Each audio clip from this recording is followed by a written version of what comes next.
Welcome to CARICOMP Insider, where high-tech facial recognition meets real-world intelligence.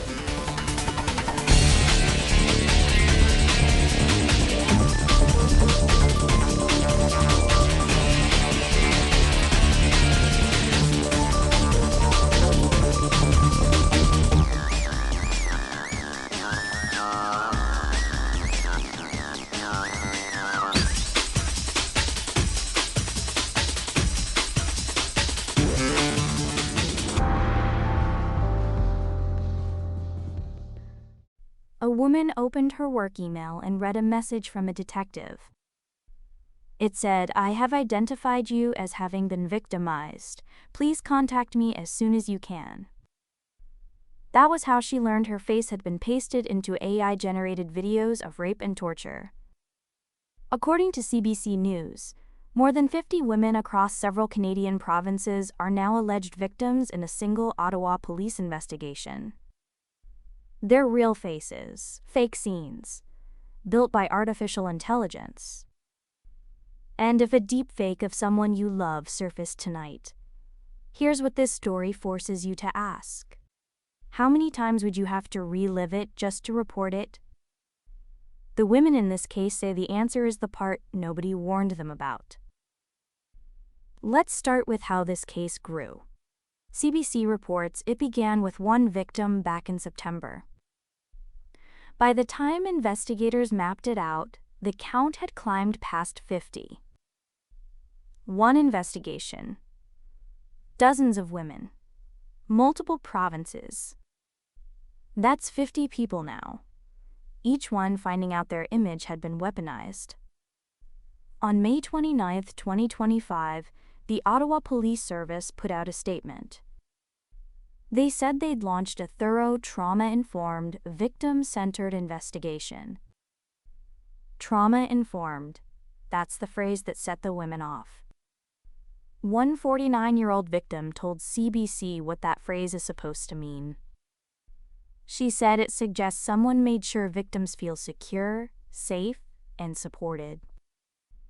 Then she said she didn't feel any of those things. So why does that gap matter so much? Because reporting this kind of abuse isn't one conversation. CBC describes what these women have to do. Show their fake sexualized images to police. Then to lawyers.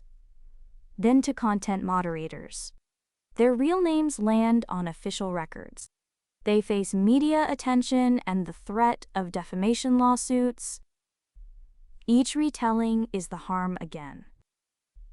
If you ever had to repeat a painful story to one stranger after another, you already feel the weight of that.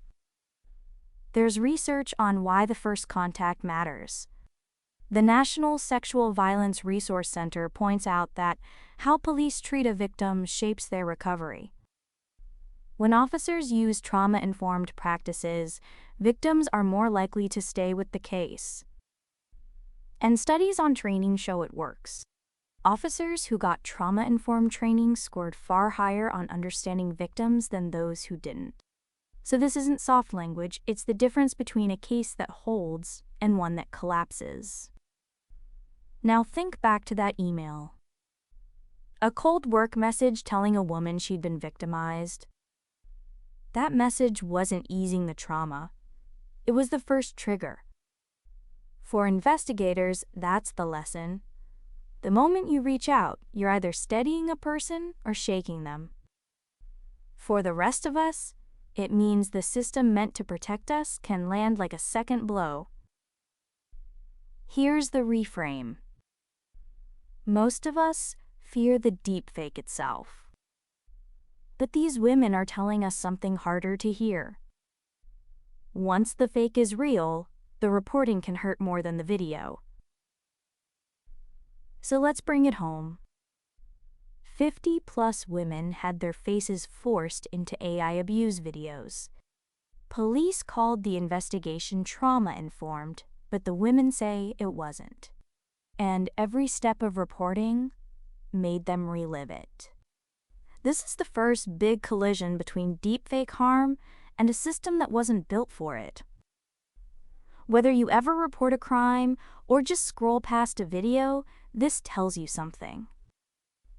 Catching the person who made the fake is only half the job. Protecting the person it was made of is the other half. I linked the full article below, worth a read. Now you know something most people in this industry don't. Use it. And when you're ready to put it to work, caracomp.com. We'll see you tomorrow.